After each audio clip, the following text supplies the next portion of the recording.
Imagine a fund that could control more than 5 trillion shillings worth of infrastructure in Kenya. Now imagine the same fund operating with very limited oversight and enormous political interest around it, left, right, and center. That is why the National Infrastructure Fund Bill is already sparking a serious national debate. Many supporters of this fund believe that it could transform how Kenya finances its development, mostly in terms of infrastructure. However, critics warn that this fund could open the door to massive financial risk if it is not properly structured. So the real question is very simple. Is this fund a smart financial innovation? Or is this fund a governance risk that is waiting to happen?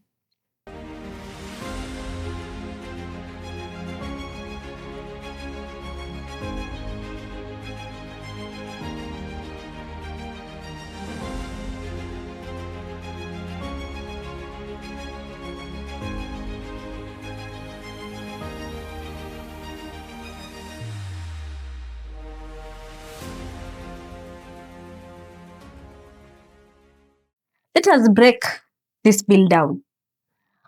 What does this bill actually do? At its core, this bill proposes the creation of a national infrastructure fund. I want you to think of it as a large national investment vehicle that is dedicated specifically to infrastructure development. The government hopes that this fund could mobilize over 5 trillion Kenyan shillings in the coming years.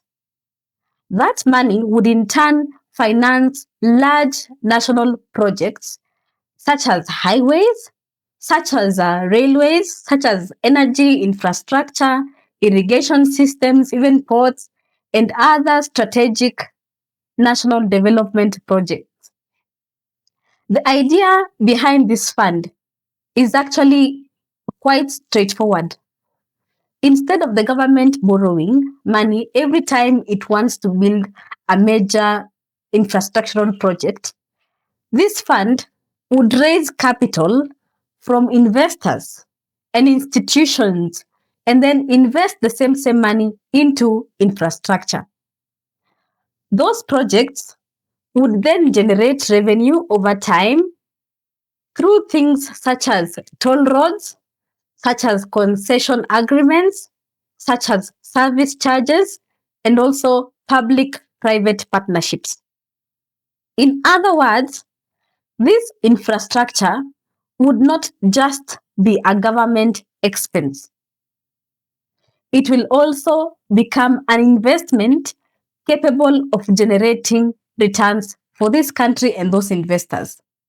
And from an economic perspective, that is actually a very interesting shift. While many experts think the idea is good, we need to step back and look at it objectively. The economic logic behind this bill is actually very strong. Infrastructure as it is one of the most powerful drivers of economic growth.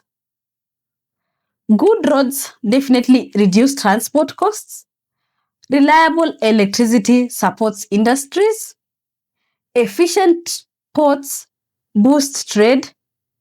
So countries with strong infrastructure tend to usually grow faster.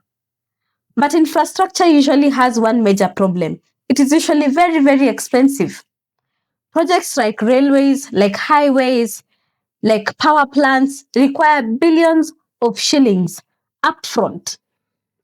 Yet the returns of these projects usually takes many decades. That is why governments around the world are trying to search for new ways to fund infrastructure without constantly increasing national debt. The infrastructure fund idea tries to solve that problem. Instead of relying on taxes and borrowing, the country can attract long-term investment capital And in fact, Kenya has significant capital within its own financial system. For example, in Kenya, we have pension funds, we have insurance funds, we have institutional investors. So, all these institutions manage large pools of long term money and are always looking for stable investments where they can put this money. Infrastructure can provide exactly that. So, a national infrastructure fund could potentially channel Kenyan savings into Kenyan development projects.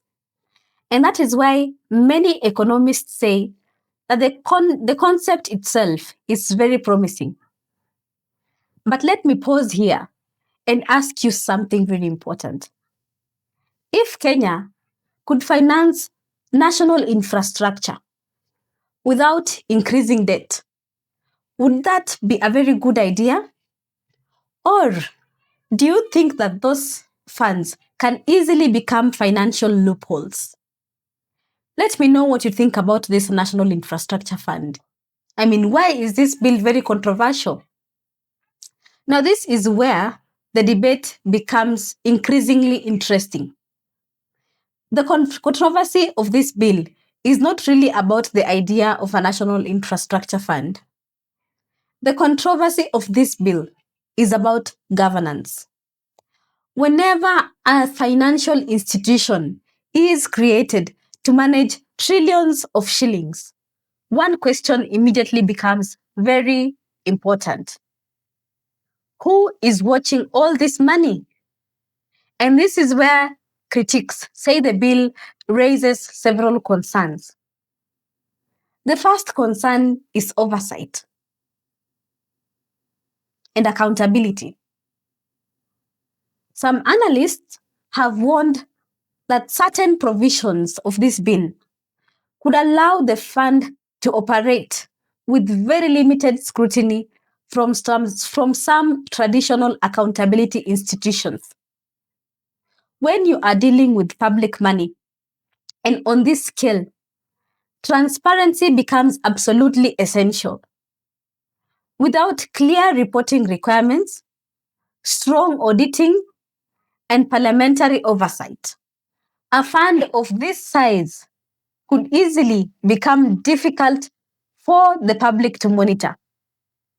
And history has shown us something extremely important.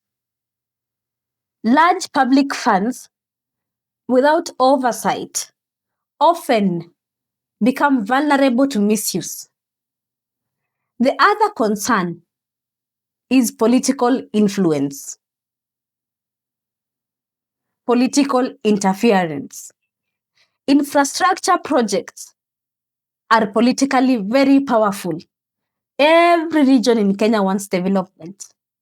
Every leader across the country wants visible projects. But when politics starts to dominate infrastructural decisions, economic logic often disappears. Projects may be approved because they are politically attractive rather than economically viable.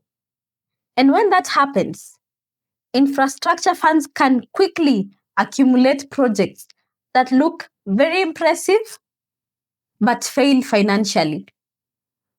And this raises an important question. Should politicians have an influence over which infrastructure projects get funded?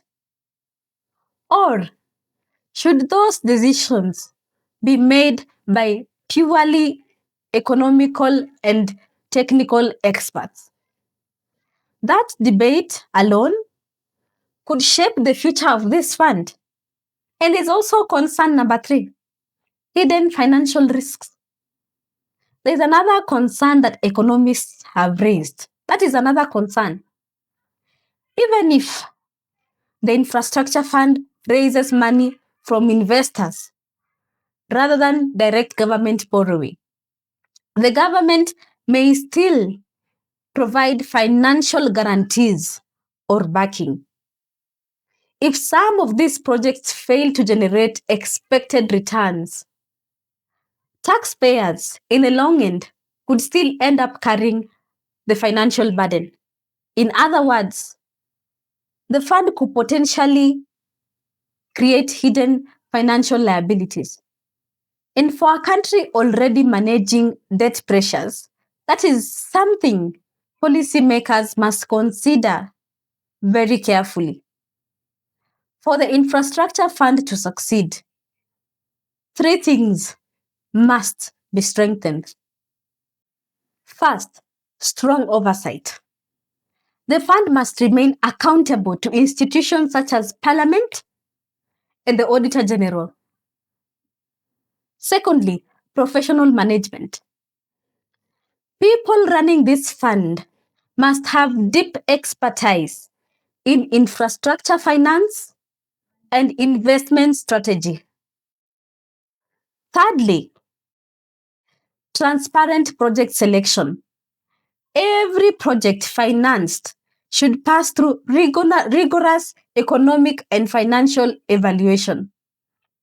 Infrastructure decisions should be based on evidence and not politics.